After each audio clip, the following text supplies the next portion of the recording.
Emergency doctors save lives every day. But what happens when it's your own son and your greatest efforts aren't enough? Dr Ben McKenzie was put in that unthinkable position when his son Max was rushed to hospital suffering an allergic reaction. His family believed the healthcare system failed their beautiful boy. I think that would be when I grow up. Lego designer, architect, cook, chef. Max was awesome. Love him so much. Yeah, I love Max a lot. Beautiful boy. Yeah, I miss him so much.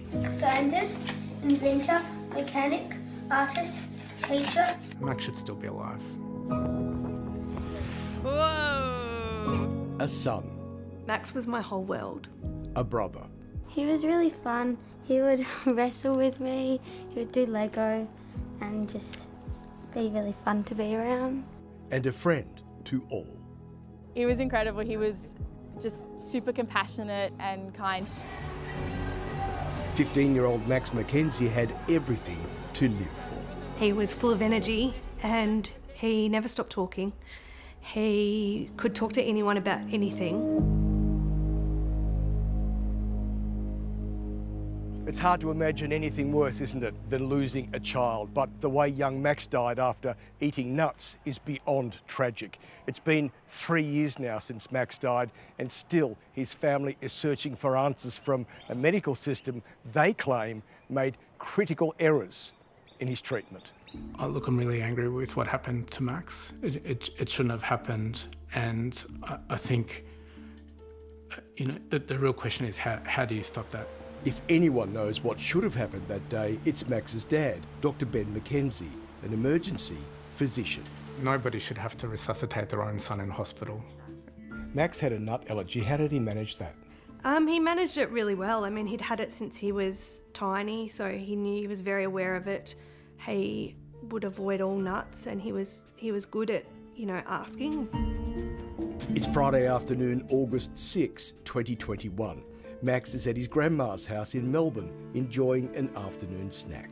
It was an apple crumble, and, you know, he'd eaten apple crumble before, and obviously this one was full of ground walnuts. I was at work.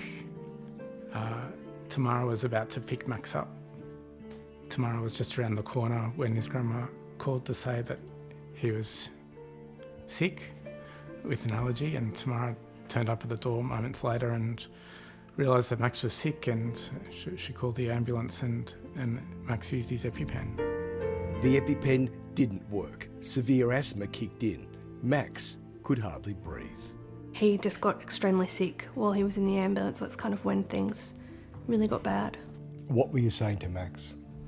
Well, it was really traumatic for Tamara because she was in the front, and just a few minutes from the hospital, Max said, "I'm going to die." Those were his last words. And I told him everything was going to be okay. And it wasn't. Ben rushed to meet his wife and son here at Box Hill Hospital. What he saw, he says, totally shocked him. Max was unconscious, had no pulse and no breathing tube. Right there and right then, the emergency physician made the decision to take charge. He needed that intervention, and so I ended up having to direct the team, saying he needs a surgical airway, he needs a scalpel finger bougie. Someone get the scalpel, and someone did get the scalpel. And then someone did make a cut on Max's neck, but they were in the wrong spot to be able to get the tube in, and they couldn't, so I had to walk around and put my own finger in Max's neck, and then put the tube in, and then I had to take over his ventilation. Ben's intervention worked. Max's heartbeat from 1 beat every 10 seconds returned, but it was too late. The brain can only survive 4 minutes without oxygen. And how long had Max been without oxygen? Well, I got there after 17 minutes, and yeah, too long.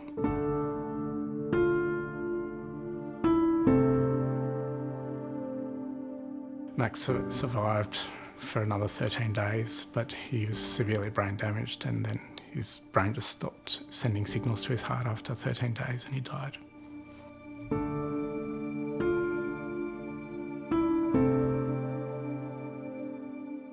This is Max's room. When you walk into this room, how do you feel? Over time it's becoming easier, and it's easier to spend time in here. I feel him here and I feel his energy, and I can picture him talking to me, and but it hurts, it's hard, it's sad. Yeah, I mean, he should be here. To this day, the family claims Eastern Health, which oversees Box Hill Hospital, has treated them not with compassion but as a legal liability. It's been a train wreck. Our beautiful boy's gone and we can't get him back, but the hospital treated us so poorly and created so much more distress than what we needed. There was lack of transparency, there was lack of empathy. We contacted Eastern Health and it gave this response. This matter is the subject of a coronial investigation, and it is not appropriate for Eastern Health to comment on the matter in the media. So Ben, you're not working as an emergency physician anymore. Why not? It's just too traumatic. It's far too triggering. I've tried to work. I can work, but it's so painful. It's too hard for me. So now you're doing something else which is just as noble. Yeah.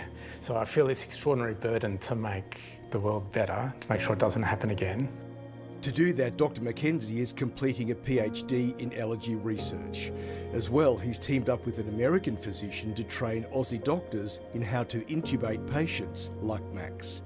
He wants to see this life-saving device in the hands of every emergency doctor in every hospital across Australia.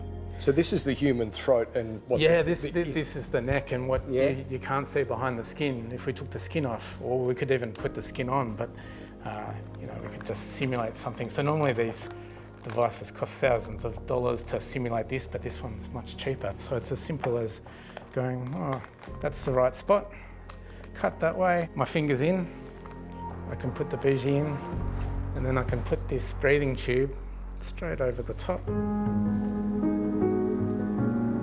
Max's school, Camberwell Boys Grammar, totally supports the family's efforts in raising awareness and money for allergy research. There's even a special bench in honour of Max and a special day, Live to the Max. Tamara is a key driver. We were really lucky that the school embraced trying to do something, and last year we actually had this school and 9 schools involved in Melbourne raising money for allergies and talking about allergy awareness, and we raised $17,000. It really embodies everything he stood for and how he lived his life. I think it feels really good that we get to honour his memory like that. And of course, a champion teen like Max has a champion group of friends like these. What I'm trying to do is just make sure that there's awareness amongst all the teenagers in schools, and I'd love to see there to be a day in all of the schools across Australia talking about and educating about anaphylaxis. What would Max think of the work that you and Ben are doing? I hope to imagine that he'd be extremely proud of us. I hope that he would see that something good is coming from his life. And today marks the 3rd anniversary of Max's death, such a senseless loss that a coroner is now investigating. Hopefully that will provide some answers, and to the Mackenzie family, we're thinking of you all today.